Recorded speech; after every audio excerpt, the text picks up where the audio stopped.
하나님의 말씀은 요한계시록 19장 1절부터 10절까지 우리 함께 요한계시록 19장 1절부터 10절까지 말씀을 함께 읽겠습니다.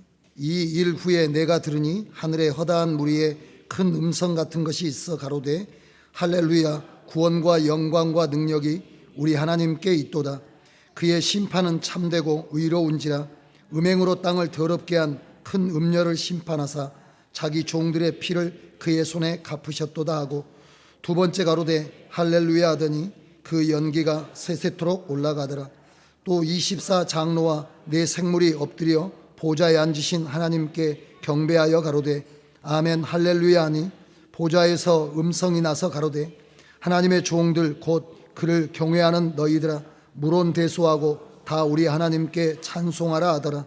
또 내가 들으니 허다한 무리의 음성도 같고 많은 물소리도 같고 큰 외성도 같아서 가로되 할렐루야, 주 우리 하나님 곧 전능하시니가 통치하시도다.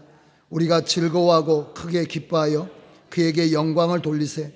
어린 양의 혼인 기약이 이르렀고 그 아내가 예비하였으니 그에게 허락하사 빛나고 깨끗한 세마포를 입게 하셨은즉 이 세마포는 성도들의 옳은 행실이로다 하더라. 천사가 내게 말하기를 기록하라. 어린 양의 혼인잔치에 청함을 입은 자들이 복이 있도다 하고, 또 내게 말하되 이것은 하나님의 참되신 말씀이라 하기로 내가 그 발 앞에 엎드려 경배하리 하니, 그가 나더러 말하기를 나는 너와 및 예수의 증거를 받은 내 형제들과 같이 된 종이니 삼가 그리하지 말고 오직 하나님께 경배하라. 예수의 증거는 대언의 영이라 하더라. 아멘. 여러분, 이 초대교회는 굉장한 믿음의 내공을 가지고 있었죠. 초대교회는 믿음의 강력한 내공을 가지고 있었습니다. 그들이 가는 곳에는 복음이 증거될 뿐만이 아니라 그 복음으로 인해서 표적과 기사와 이적이 나타나는 놀라운 역사들이 현장에 있었어요. 강력한 성령 공동체요, 강력한 이적의 공동체고 하나님의 산 역사가 나타나는 그런 강력한 교회였다는 거예요. 충만한 교회였습니다. 아주 대단한 교회였어요. 그런데 그 대단한 교회마저도 견딜 수 없을 정도로 혹독한 환난과 시련과 연단과 대대적인 핍박들이 계속됐습니다. 그러니까 초대교회가 내공이 대단한 교회고 강력한 능력으로 무장된 교회고 성령이 역사하시는 것이 눈앞에 불튀듯이 이렇게 드러나는 교회였음에도 불구하고 그 교회를 향한 핍박이 대대적으로 계속되고 반복되고 지속되면서 교회 안에 있는 사람들마저도 점점 신앙이 침체돼 가게 되고 배교하는 사람들이 나타나게 되고 신앙이 포기되는 사람들이 부지기수로 나타나게 됐잖아요. 그때 자기가 결박돼 가지고 반모라는 섬에 갇혀 있던 사도 요한에게 도대체 우리는 언제까지 어떻게, 교회는 어떻게 이런 환경 앞에서 믿음을 지켜야 되고 우리는 어떤 소망을 가지고 있어야 됩니까? 라고 말할 때 교회에 대한 이야기가 쫙 나온 다음에 우리가 최초로 접한 것이 하늘을 보여준 거잖아요. 하나님께서 하늘을 보여주셨습니다. 요한계시록 4장에 하늘을 보여요. 지금까지 본 것은 뭔만 보이는 겁니까? 핍박만 보이고 연단만 보이고 자기들을 죽이려고 하는 사람들의 군대만 보이고 그 사람들의 강력한 그런 문화들만 보였는데, 그 너머에 있는 하나님의 놀라운 역사가 4장에 하늘이 열리면서 보여졌잖아요. 그러면서 교회에게 주신 하나님의 말씀은 보이지 않는 하나님의 영원한 영광이 너희에게 예비되어 있고, 너희가 지금 환난과 시련과 연단 앞에 방치되어져 있는 것 같지만은 하늘에서 그 모든 것들을 아름답게 결론 짓고 그런 환난과 핍박과 연단들에 대해서 하나님께서 차근차근 정리해 가실 준비가 다 되어 있음을 거기 주님께서 열려진 하늘을 통해서 말씀을 해주시잖아요. 그런 하나님의 말씀대로 역사가 차근차근 진행되는 마지막에 우리가 17장 18장에 어떤 것이 나왔었나요? 바벨론에 대한 하나님의 심판이 나와 있었어요. 그리고 나서 오늘 여기 성경에 보면 이 일 후에 내가 들으니 라고 말했는데, 이 일이 어떤 건가요? 17장 18장에 음녀의 바벨론이 완전히 무너져서 그 산산이 조각난 거잖아요. 그리고 하늘이 열렸다는 거예요. 이건 여러분, 우리들에게 다시 한번 말씀하시는 하나님의 말씀의 뜻이 있습니다. 어떤 뜻이 있습니까? 우리가 여러분 이 땅을 살면서 주님께서 약속하고 가신 하나님의 나라를 우리가 유념하지 않고 산다면 우리는 열려지는 하나님의 나라의 영광을 할렐루야로 찬송하는 무리에 들어가 있는 사람들이 아니라, 혼인잔치에 오시기 위해서 입혀주시는 하나님의 거룩한 혼인 예복을 입는 것이 아니라, 우리가 이 땅에서 함께 멸망받고 심판받고 완전히 흔적도 없이 사라져버리는 그런 가운데 들어갈 수 있는 것을 우리에게 경고하시는 하나님의 말씀으로 잘 받아들여야 된다는 것. 지금은 어떤 기간이냐면, 이 교회와 예수님을 신랑과 신부로 이야기하고 있는데, 이스라엘의 결혼이라고 하는 건 조금 독특하다라고 여러분들에게 말씀을 드렸는데, 그 독특한 것은 어떤 거냐면, 내가 이 사람과 결혼하고 싶다라고 이야기하면 그 사람의 집에 가서 그 사람에게 이제 청혼을 하죠. 그 아버지나 이런 사람들에게 청혼을 해요. 근데 청혼을 해서 허락받으면 뭘 지불하느냐면 지참금 같은 걸 지불하죠. 여러분들이 야곱을 생각해 보시면 알 수가 있어요. 야곱이 그 삼촌 집에 가가지고 아내를 얻으려고 하잖아요. 아내를 얻으려고 하니까 뭘 내놓으라고 합니까? 값을 내놓으라고 하죠. 그래서 7년 동안을 봉사하고, 그리고 마침내 뭘 데리고 갑니까? 아내를 데리고 가죠. 그런 식으로 우리가 어떤 사람을 아내로 삼을 때 그 사람과 정혼하고 그 사람에 대한 대가를 지불한 다음에 그 사람을 데려올 수 있는 준비를 해요. 그 준비 기간, 그 준비 기간에 신랑은 집을 준비한다면 신부는 뭘 준비하겠습니까? 신랑 맞을 예복을 준비하는 그런 기간이에요. 그래서 예수님의 구속의 역사는 한마디로 말하면 혼인의 과정이라고 생각하시면 돼요. 예수님이 요한복음 14장에 뭐라고 말씀하셨습니까? 내가 너희를 위하여 있을 곳을 예비하러 가노니. 이게 그냥 우리는 하나님 나라에 가서 집 짓고 있다, 우리가 이렇게 생각하지만은 이스라엘 사람들은 그 말이 다 무슨 말인지 안다, 이 말이에요. 신랑과 신부가 결혼을 해가지고 이게 호적에다가 서로에게 부부의 연을 다 등록을 한 다음에 신부는 신부대로 준비하고 신랑은 신랑대로 준비해가지고 그 준비가 끝나면 신랑이 신부 집에 오게 돼요. 또 우리가 마태복음 25장에 나오잖아요. 열 처녀의 이야기. 보라 신랑이로다. 근데 그 날과 그 시를 알 수가 없어요. 왜냐하면 준비하러 가서 언제 오겠습니까? 준비가 맞춰지게 되면 오게 되거든요. 근데 주님께서 이제 오실 날을 약속하고 계신 거예요. 그동안에 신부는 뭐 해야 되나요? 오늘 성경에 나와 있어요. 신부는 뭐 해야 됩니까? 혼인을 준비해서 정결한 신부로, 세마포 입은 신부로 준비돼야 되는데, 우리가 그렇게 준비되려면 어디를 바라봐야 됩니까? 열려진, 그래서 여러분 교회에 요한계시록이 시작되면서 아까 말씀드린 대로 4장에 이미 하늘을 열어주셨다는 거예요. 우리가 핍박을 받고 연단을 받고 교회가 몰살을 당하고 있지만은 그것으로 끝나지 않는다. 너희는 죽음이 부활의 영광으로 이어지게 될 것이고 하나님의 나라로 이어지게 될 것이다. 교회가 핍박을 받지만은 핍박이 끝이 아니요, 교회가 잔인하게 진멸되지만은 그 죽음이 끝이 아니라 이 땅이 끝나는 날 하나님의 영광의 세계가 열린다라고 하는 것을 요한계시록 4장에서 이미 말을 했고, 또 이 장에 핍박을 받고 있는데 하나님 뭐 하시냐? 하나님은 그냥 구경만 하시냐? 모른 채 하시느냐? 우리가 이렇게 고통받는 걸 돌아봐 주지 않느냐라는 이야기에 그 4장에 뭘 설명하는 건가요? 이미 어린 양께서 인을 떼가지고 이 하나님을 대적하는 이 세상에 대한 심판을 지금 진행하고 계시고 이런 과정을 통해서 심판이 이루어질 것을 쫙 말씀하시잖아요.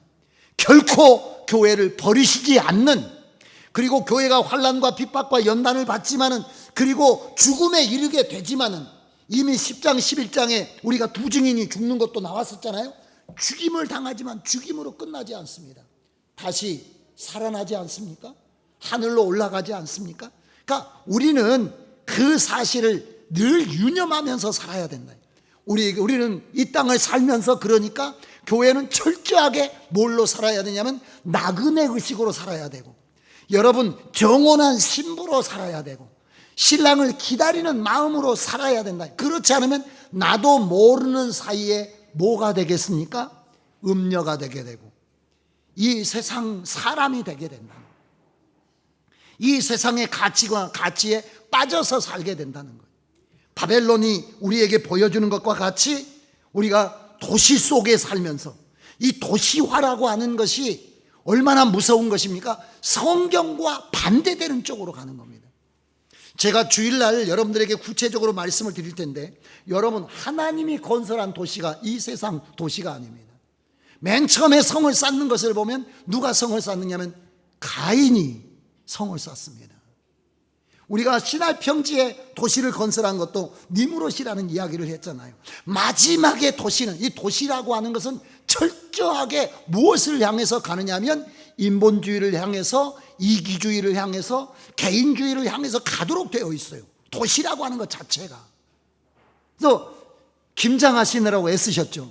그래서 여러분 우리 성도들끼리 김장하셔서 또 김장 김치도 나눠 드시고, 예, 그래서 맛보게 하시고, 참 우리 교회가 그래도 은혜롭고 좋은 교회인데, 옛날 같으면 시골에, 저도 지금 곧 장모님네 가서 또 오라 그래가지고 엊그저께 갔다 왔거든요. 김치 담아놨다고. 근데 우리 생각에는 장모님이 연세도 드시고 그러니까 우리 재림이 엄마라도 가서 같이 도와주고 그러면 좋은데, 우리 가기 전에 다 끝나버려요. 얼마나 부지런해서도 끝나지만은, 부지런만 하는 게 아니라 그 옆집 당숙모, 뒷집 아줌마 다 해가지고 그 사람들이 다 같이 그 집 김장을 하십니까? 그러면 그 집 김장만 합니까? 저 집 김장할 때 같이 김장하고. 그래서 김장을 하고 나면 그 집에 막 김치가 10종류의 김치, 막 이 집 김치, 저 집 김치 막 이렇게 있었잖아요. 여러분 아파트에 김치 한 조각이나 갖다 주던가요? 늘 말씀드리지만은 제가 사는 아파트가 몇 층인지도 모르겠네. 19층인가? 17층, 15층이에요. 15층이니까 30집이 살 텐데, 그 통로에. 한 번도 안 본 사람이 부지기수예요. 저희는 특별히 2층에 사니까 엘리베이터 탈 일이 없습니다. 계단으로 올라가 버리거든요. 그러니까 저하고 시간이 정확하게 맞지 않아요. 근데 저는 새벽에 나와가지고 교회에 계속 있다가 점심 먹으러 갈 때 들어가거든요. 그러니까 사람 만날 시간이 없어요. 새벽에 나오니까. 새벽 기도 가시는 권사님만 1년에 한 2차례 마주칠 수가 있어요. 그렇지 않으면 마주칠 일이 없어요. 또 다 사람 나간 뒤에 오니까, 그런다고 제가 뭐 옆집 문 두들고 갈 수도 없는 거고. 저는 지금 요 30가정 중에 아는 사람이라고 한 2명, 3명? 그런 정도밖에는. 이 도시라는 것은 철저하게 우리로 하여금 하나님의 뜻을 이루지 못하도록 그렇게 만들어가는 겁니다. 도시화라는 것이, 다시 한번 이야기하지만 개인주의요, 이기주의요, 인본주의요, 다 물질주의요. 그리고 온갖 화려한 걸로, 도시가 문화가 아주 최첨단 문화적이잖아요. 시골이라고 하는 것은 자연 친화적이고, 도시라고 하는 것은 문화, 사람이 만든 겁니다. 자연, 이 만물이라고 하는 것은 하나님의 피조물이잖아요. 그래서 우리가 74장 옛날에 참 아름다워라 주님의 세계는, 그렇지만은 도시는 주님의 세계가 아니잖아요. 다 그게 문명이라고 문화라고 하는 게 사람이 만들었기 때문에 누가 생각나지 않느냐면, 여러분들이 그림을 보면서 막 신앙이 불타오른가요? 하나님의 신비와 신성과 장엄함과 이런 걸 막 여러분들이 느끼시나요? 그런 것은 아니잖아요. 이게 도시와 문화라고 하는 것이 하나님에게서 우리를 떼내는, 여러분 네갑의 아들들의 이야기를 아시잖아요. 요나답이 왜 도시 속으로 들어가지 못하게 했나요? 도시는, 우리도 도시에 살지만 신앙을 갉아먹는 강력한 역사가 있어요. 바벨론의 역사가. 그럴 때 우리가 도시에 살면서도 뭘 잊지 말아야 되냐면, 나는 돌아갈 사람이라는 걸 잊지 않아야 되고, 나그네 의식을 가지고 살아야 되고. 그래서 베드로가 베드로전서 2장 11절에 그랬잖아요. 나그네와 행인 같은 너희를 권하노니 영혼을 거스려 싸우는 육체의 정욕을 제어하라. 근데 도시는 무엇을 자극하는 것입니까? 우리의 육신의 소욕을 자극하는 거예요. 창세기부터 보면 이 문화라고 하는 게 인간이 살아가는 삶의 모든 모습을 문화라고 하는데, 실질적으로 음악이라든가 어떤 장사라든가 이런 모든 것들의 이 무기라든지 이런 것들의 시작이 어디에 있나요? 가인의 후손으로부터 시작된 역사가 훨씬 강력합니다. 그러니까 우리가 이 땅에 살면서, 도시에 살면서도 항상 나그네됨을 잊지 말아야 되고, 이 땅에 살면서도 어디를 쳐다봐야 된다는 겁니까? 하늘을 쳐다보고 살아야 된다는 거예요. 적어도 여러분에게 뭐가 열려야 되냐면 하늘이 열리고, 그게 누가 한 말입니까? 스데반이 한 말이에요. 돌에 맞아 죽으면서, 돌에 맞아 죽기 전에 그 말을 해서 맞아 죽은 겁니다. 스데반은 그렇게 강력하게 이야기하면서 뭘 봤습니까? 하늘 보인 거예요. 그러니까 내가 하나님의 보좌와 인자가 하나님의 보좌 우편에 서신 것을 보노라. 그러니까 여러분 순교하는 겁니다. 부끄럽지 않는 겁니다. 내 영혼을 하나님께 의탁하나이다 라고 죽을 수 있는 겁니다. 음녀는 어떤 사람일까요? 하늘이 닫힌 사람이에요. 세상의 화려함에 빠진 사람이에요. 오직 겉을 단장하는데 여러분 빠져있던 사람들, 신부지만은 기다리지 않는 거예요. 정혼했지만 자기 본분을 잊어버린 거죠. 자기는 이미 하늘로 시집가기로 된 사람이잖아요. 여러분들은 이미 이 땅에 살아도 여러분들의 다 시민권은 어디에 있습니까? 하늘로 호적이 다 옮겨갔어요. 믿으신가요? 너희의 시민권은 하늘에 있다는 거예요. 그러니까 내가 이 땅에 살지만 나는 이 땅의 사람이 아닌데, 그런데 바벨론은 우리의 눈을 멀게 한 거죠. 라오디게아 교회를 생각해 보십시오. 눈먼 것과, 그래서 뭘 사서 바르라고 하나요? 안약을 사서 발라서 눈을 뜨라는 거예요. 그 눈은 어떤 눈인가? 녹내장이나 백내장 걷어내는 건가요? 그런 거 아니죠. 말씀을 통해서, 성령을 통해서, 강력한 하나님과의 교제를 통해서 여러분 우리의 눈앞에 보여야 된다는 거예요. 안경 쓰시는 분은, 저는 뭐 안경을 돋보기를 잠깐 보기는 하지만, 안경을 쓰시는 분이 안경을 쓰면 밑에서 사람들이 쳐다볼 때 이렇게 쳐다보니까 별로 이게 보기가 좋지 않는다. 그래서 요즘의 안경은 그런 안경이 있더라고요. 다초점이라 그래요. 안경 속에 안경이 있어요.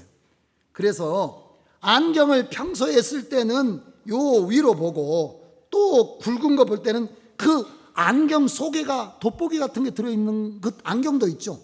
또 다초점이라 해요. 그런 것들을 사람이 느낄 수 없도록 이렇게 위아래로 보면 다 조리개가 맞도록. 저는 여러분들에게 물어보는 거예요. 여러분 안에는, 여러분의 눈 속에 하늘의 눈이 있는가? 아니면 다초점처럼 여러분들이 이 땅에 보이면 보이지만 하늘도 동시에 보이는가? 이게 마지막에 그 사람들이 하늘의 신부요, 멸망할 바벨론에서 나온 자들이요, 바벨론과 함께 멸망한 것이 아니라 이미 하늘로 추수되어서 이 땅에 내려오시는 주님과 함께 예복 입고 내려오는 사람이 될 수 있음을 성경이 이야기한다는 거예요. 이 일 후에 내가 들으니 하늘에 허다한 무리의 큰 음성 같은 것이 있고, 그 다음에 4절에 보면 또 24 장로와 네 생물이 엎드려 보좌에 앉으신 하나님께 경배하는 것들이 다 보이더라라고 이야기했는데, 그것을 여러분들이 놓치지 않고 살아가는 그런 사람이 되게 되시기를 주의 이름으로 축원합니다. 반드시 하나님은 심판하시는 하나님이시고, 하나님께서 오늘 성경에 뭐라고 이야기하느냐면, 그 사람들이 하나님은 의로우시다라고 이야기하면서 2절에 보면 그의 심판은 참되고 의로운지라 음행으로 땅을 더럽게 한 큰 음녀를 심판하사 자기 종들의 피를 그의 손에 갚으셨도다 라고 말했단 말이에요. 하나님을 위하여 피 흘린 자는 하나님께서 면류관을 허락하실 것이고, 자신을 위하여 복음과 교회를 피 흘리게 한 자는 하나님께서 그 손에서 피의 값을 찾을 겁니다.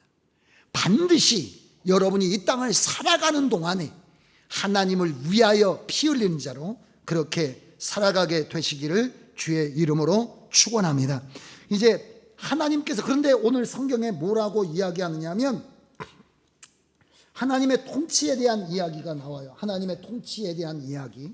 6절에 보면 내가 들으니 허다한 무리의 음성도 같고 많은 물소리도 같고 큰 뇌성도 같아서 할렐루야 주 우리 하나님 곧 전능하신 이가 통치하시도다 라고 하는 말씀이 있는데, 중요한 이야기가 그것입니다. 첫 번째는 이 바벨론의 시대를 살면서 여러분들이 반드시 어떤 것을 가져야 된다는 거예요?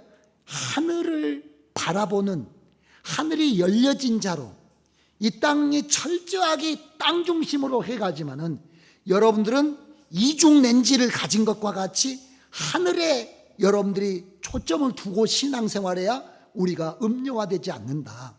왜냐하면 도시라고 하는 것이 도시와 종교와 문화와 이렇게 가면서 물질화 가면서 우리를 땅으로 잡아 끌기 때문에 우리가 반드시 나그네 의식을 가지고 이중 초점을 가지고 신앙생활하지 않으면 우리가 이 일 후에 멸망자로 끝나지. 이 일 후에 많은 무리와 함께 입혀주시는 세마포를 입고 어린 양의 신부로 세워질 수가 없기 때문에 반드시 여러분들께서 하늘을 바라봐야 된다. 하늘이 여러분들에게 끝까지 열려진 상태로 있어야 된다라고 하는 것이고, 두 번째는 우리가 이 땅을 살 때 뭐가 중요하냐면 하나님의 통치를 받는 게 중요해요. 그래서 오늘 여기 성경을 보면 하나님께서 전능하신 이가 통치하시도다 이렇게 돼 있으니까 그때부터 통치하시다 이렇게 여러분들이 성경을 보면 해석하기가 쉬운데, 제가 좀 더 쉽게 말씀드리면 하나님의 통치를 받는, 지금까지 통치하셨고 통치하시고 통치하신다라는 말 뜻으로 쓰여져 있습니다. 그러니까 이제로부터 하나님이 하늘과 땅을 통치하실 때 그 통치의 영광 안에 들어가는 자는 어떤 사람이라는 건가요? 여러분이 해석해 보면 그 날이 이르기 전에 바벨론에 살면서도, 이 땅에 살면서도 그 자신 안에 뭐가 이루어졌던 사람입니까? 하나님의 통치를 받은 사람들에게 하나님의 통치의 자리에 들어가도록 복 주신다는 거예요. 이 땅을 살아도 하늘이 열린 자에게 하늘에 열려진 하늘의 영광이 그에게 주어지는 것이고, 이 땅을 살면서도 이 땅이 어둠의 통치가 이루어지지만 이 땅을 살면서 누구의 통치를 받는 자에게, 하나님의 통치를 받았던 자들에게 이제 하늘과 땅을 통치하시는 그 하나님의 통치의 복을 그 사람이 받게 될 것이고, 그리고 이 1000년이 지난 후에 새하늘과 새 땅이 이루어질 때 영원한 통치의 역사를 하나님께서 그에게 허락하실 것이라는 거예요. 이 땅을 살면서 여러분들에게 반드시 뭐가 멀면 안 되는 겁니까? 하늘을 바라보는 눈이 흐려져서는 안 된다는 거예요. 반드시 나그네와 행인 같은 심령으로 살아가면서, 그걸 위해서 이스라엘은 초막절을 늘 지킨 거죠. 그래서 우리가 교회에 올 때마다, 교회가 이 땅에 속해 있지만 여러분들이 마치 계단을 올라오시고 엘리베이터를 올라오시고 교회를 들어올 때 내가 교회 간다 해야 내가 하늘에 올라와 있는, 하늘로 가는, 하늘에 들어오는 이스라엘 백성들은 거기서 하늘을 만났잖아요. 이스라엘 사람들이 하나님의 성전에 들어올 때 그게 땅에 있는 우리가 연극 또는 뭐 영화관에 들어가듯이 예배당이라는 곳에 들어가는, 우리는 지금 그렇게 들어가잖아요. 땅에 있는 어떤 장소로 가잖아요. 근데 이스라엘은 성전이 원래 뭐였습니까? 모세의 성전은 이 땅에서 있었습니까? 이 땅에 있었죠. 그런데 어떻게 지어진 겁니까? 하늘의 식양을 따라 지어진 겁니다. 그러니까 원래 어디에 있는 건가요? 하늘에 있는 걸 그대로 갖다가 이 땅에 놨기 때문에 이스라엘 백성들은 거기서 땅에 있지만 그 속에서 뭘 느낀 거냐면 하늘 속으로 들어간 것이요, 하늘을 밟은 것이요, 하늘의 현장에 있는 겁니다. 그러니까 우리가 지금 그 의식이 있어야 된다는 거예요. 우리가 이 땅에 있지만 반드시 하늘이 열려야 되고, 이 땅에 있어서 이 땅의 통치가 이루어지고 있지만은 우리 안에 무슨 통치가 있어야 된다는 건가요? 하나님의 통치가 있어야 된다는 거예요. 바벨론에 살고 있지만은 하나님의 통치를 받는 것이 중요합니다. 그리고 그 사실을 노래해요. 이렇게 고백하시면 이해가 되실 겁니다. 우리는 하나님의 통치를 받았었네. 하나님의 통치를 받으며 살다가 세상 통치자에게 죽임을 당했었네. 하나님이 죽임당한 우리를 순교의 제물로 받으셔서 하나님의 영원한 통치받는 영광의 백성이 되게 하시고, 그래서 여기 보면 뭔 값을 갚으시냐면 핏값을 갚아주시고, 누구의 이 하나님 앞에 간구를 응답하시냐면 순교자들의, 제단 앞에 순교자들의 기도를 드디어 들어주시는 겁니다. 왜냐하면 짐승과 거짓 선지자와 용과 바벨론이 다 무너졌잖아요. 이게 그런 거예요. 우리는 하나님의 통치를 받았다. 우리가 여러분 이 땅에서 하나님의 통치를 받으면 우리는 어떻게 될까요? 아니 세상에게 우리는 어떻게 될까요? 여러분들이 너무 어려우실 것 같으니까, 그럼 노마 시대 때 왕이 둘이 있었잖아요. 한 분은 대문자로 로드, 예수님만이 나의 왕이시다, 예수님만이 나의 주이시다 라고 하는 주가 있었고, 온 세상을 지배하고 있는 로마 황제가 있었잖아요. 황제가, 가이사가 너희의 왕이냐 아니면 예수가 왕이냐 라고 할 때 하나님의 통치를 받는 백성들은 어떻게 고백한 겁니까? 우리는 예수가 주입니다. 그리고 잡혀 죽은 거예요. 그러나 그런 하나님의 통치를 받는 백성으로 살아 세상 통치자에게 죽임을 당했지만은 하나님이 죽음으로 끝나지 않고 우리를 뭘로 받으셨냐면 순교의 제물로 받아서 하늘의 제단 앞에 무릎 꿇게 하시고, 이제 그 사람의 뭘 갚아주신 겁니까? 원수를 갚아주시고, 그에게 세마포를 입으셔서 이 천년 왕국의 통치자로 내려오시는 주님이 함께 데리고 내려오셔서 그로 하여금 통치를 하도록 하시는 하나님의 역사가 여기 있다는 거예요. 그러니까 우리가 이 땅에 사는 동안에 우리는 뭐 해야 된다는 건가요? 하나님의 통치를 사모해야 된다. 하나님의 통치를. 그리고 통치 받아야 된다. 제가 여러분들에게 반복적으로 이야기한 거예요. 천국은 가는 나라지만은 그때로부터 시작된 나라가 아니라 이미 내 안에서, 우리 교회 안에서 시작된 것이고, 그게 천국이냐면 하나님의 말씀이 당신에게 명령이 되고 순종이 되고 있는가?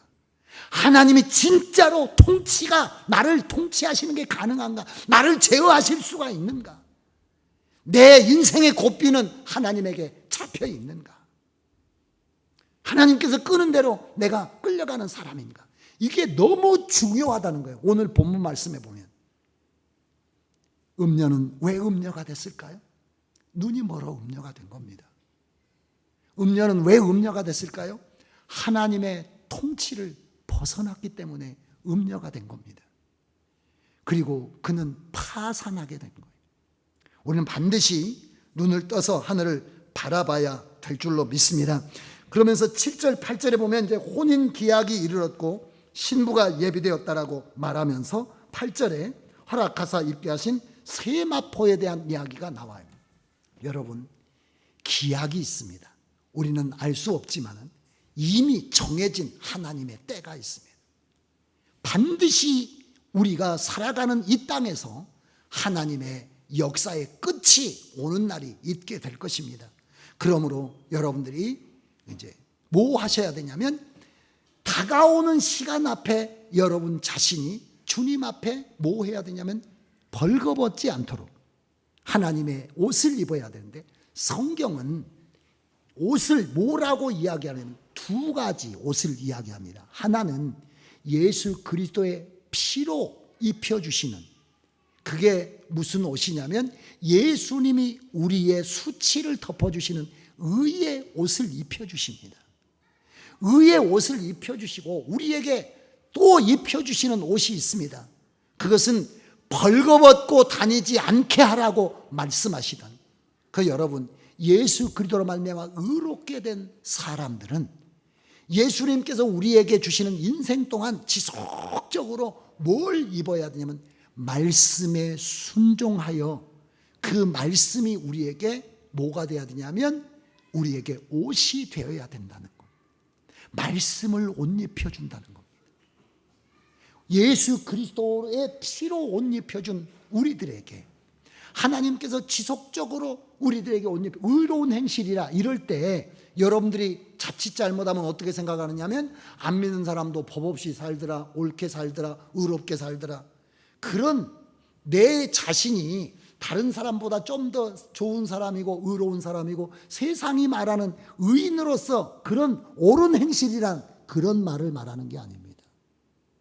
이 세마포는 성도들의 옳은 행실이라고 말했는데 그것은 말씀이 삶이 되는 것을 성경이 옳은 행실이라고 말한 거라는 겁니다. 그냥 믿는 사람이든지 안 믿는 사람이든지 그 사람들이 그냥 개인적으로 다른 사람보다 좀 더 정의롭고, 요즘 막 우리나라가 그런 거 이야기하잖아요. 공정한 시대, 정의로운 시대, 그런 걸 말하는 게 아니라는 거예요. 성경이 말하는 옷은 말씀으로 옷 입는 겁니다. 말씀을 순종하여 살아가는 것이 옷이에요.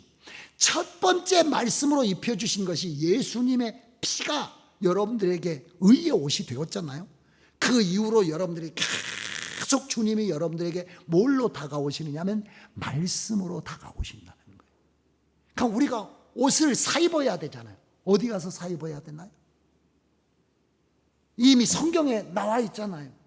너희는 벌거벗어 다니지 않기 위해서. 그럼 어디 가서 사 입어야 됩니까?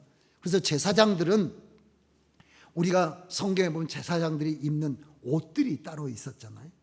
우리가 지금 입어야 되는 옷은 어떤 건가요? 금방 이야기했듯이 하나님의 말씀을 우리가 순종하는 그것이 우리의 옷이에요.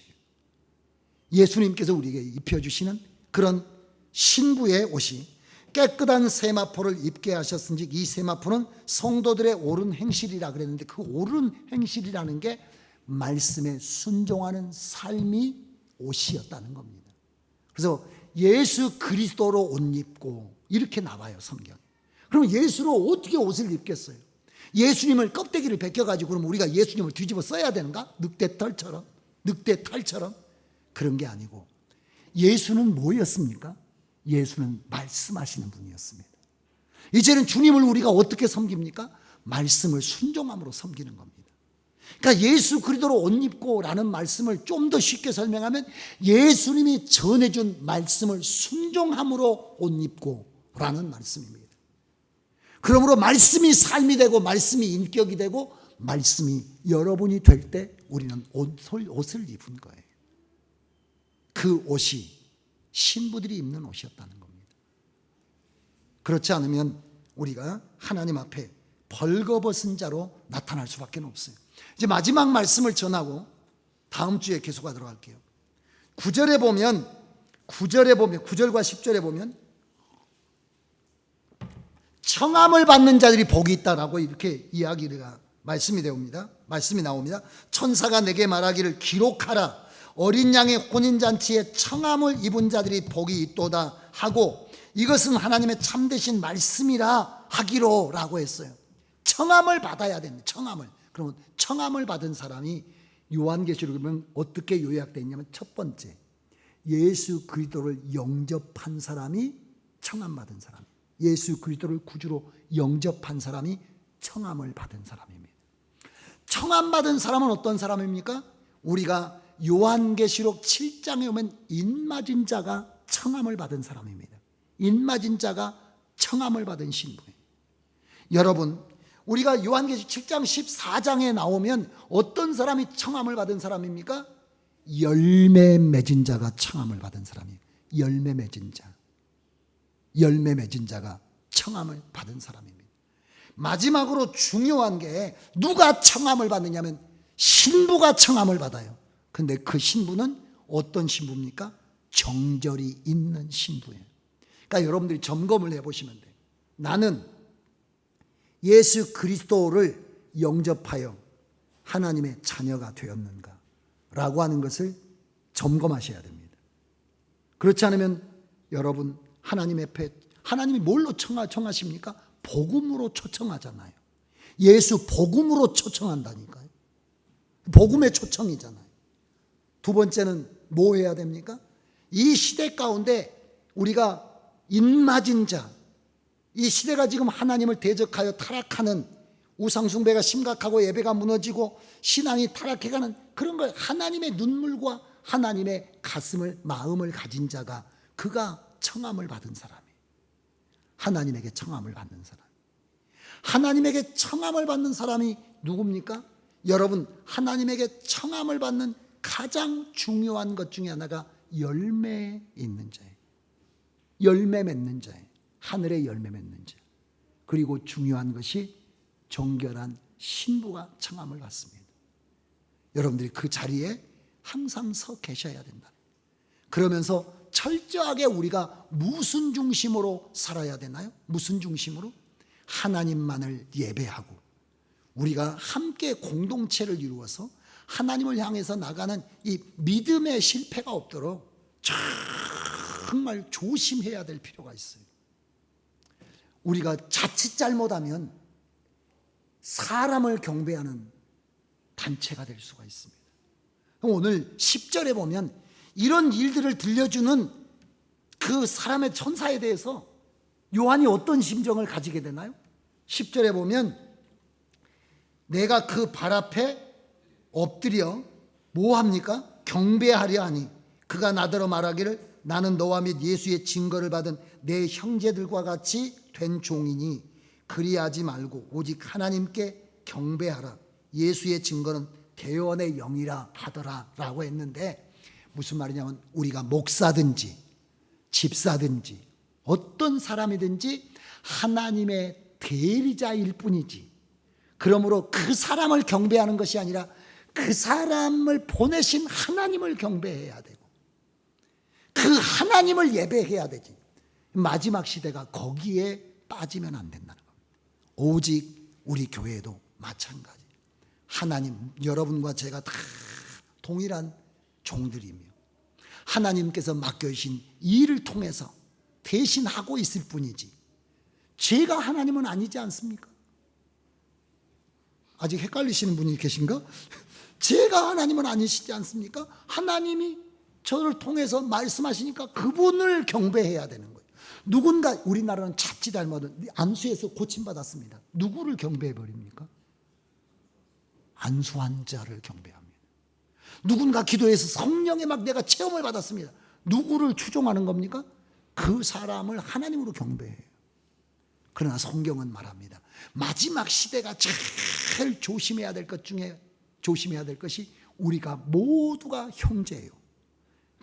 모두가 하나님 앞에 무릎을 꿇어야 돼요. 모든 영광을 누구에게만 돌려야 되나요? 하나님께만 돌려야 돼요. 이게 마지막에 주의를 기울여야 될 거예요. 이게 죄성이 우리를 타락시키는 것 중에 타락시키는 거니까. 그래서 잘 될수록 조심해야 돼요. 능력 있을수록 조심해야 돼요. 사람들이 그래서 여러분 늘 기도할 때 하나님의 역사는 흠이 없게 하시되 하나님 앞에 저 자신은 음부에 낮아지게 해 주십시오.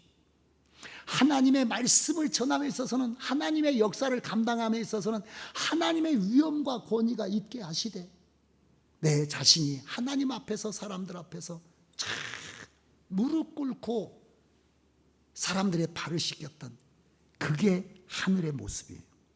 그게 하늘의 사상입니다. 그게 여러분 하늘이 우리에게 요구하는 거예요. 그것을 기억하면서 여러분과 제가 어린 양의 혼인잔치에 참여하는 사람이 되게 되시기를 주의 이름으로 축원합니다. 기도하겠습니다.